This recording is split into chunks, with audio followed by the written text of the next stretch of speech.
They called me into a meeting room, closed the door, and told me, with a straight face, that they were moving me to a junior role.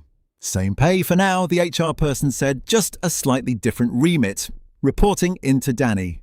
Danny, who I had trained, who I had, until about 90 seconds ago, managed.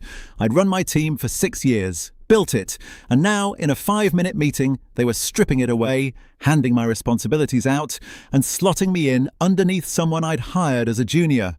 They framed it as a restructure, a fresh challenge. But everyone in that room knew exactly what it was. It was a push, a deliberate, calculated humiliation designed to make my position so uncomfortable, so embarrassing, that I'd do the one thing that would save them a fortune: resign. Because if I quit in a huff, they'd owe me nothing. No redundancy, no payoff, no process, just a resignation letter from a proud man who couldn't stomach reporting to his old junior. Clean, cheap, and deniable. I could feel it working too, the heat in my face, the urge to stand up, tell them exactly what I thought, and walk out for good.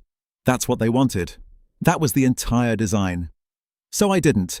I said very calmly, "Okay, can I have all of that in writing, please?" The HR person hesitated, just for a second. But I saw it, because the whole plan only worked if I reacted with my pride, and I just told them I was going to react with paperwork instead. Here's what they were counting on, and here's what they got wrong.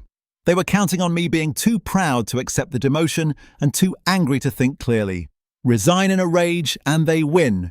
You walked, they owe you nothing. But stripping someone's role, seniority, and status to deliberately force them out has a name. When an employer makes your position so untenable that you have little choice but to leave, and they've done it to push you out, that can be treated as a dismissal in itself. Even though technically you're the one who resigns. The law looks at what they did, not just who typed the resignation letter. But, and this is the part most people get wrong in the heat of it, it only works if you do it properly. If you storm out screaming, you look like someone who quit over hurt feelings. If you leave carefully, on the record, having raised it correctly first, you look like someone who was pushed.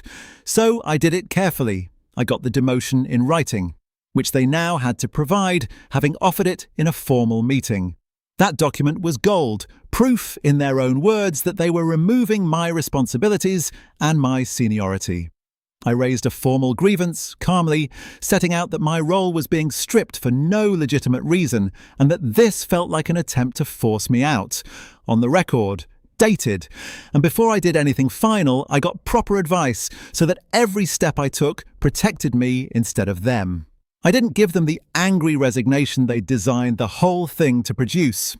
I gave them a paper trail that said in black and white that they'd tried to engineer my exit.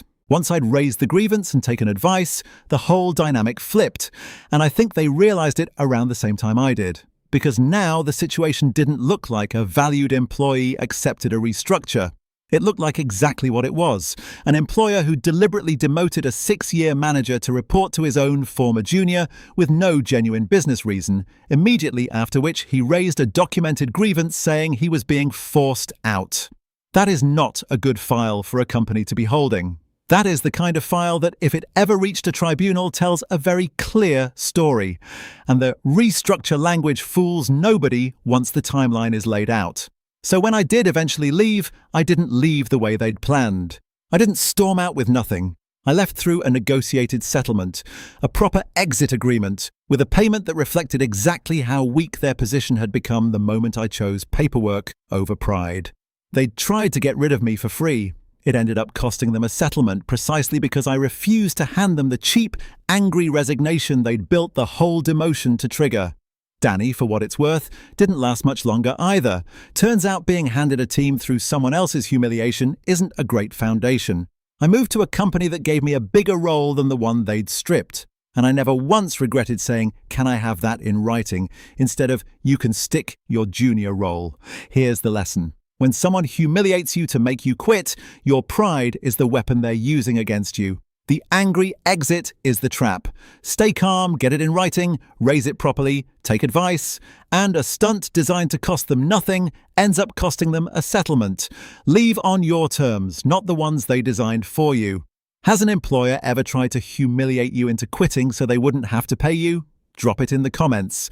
And if you want more complete stories with no part twos that never come, follow the page.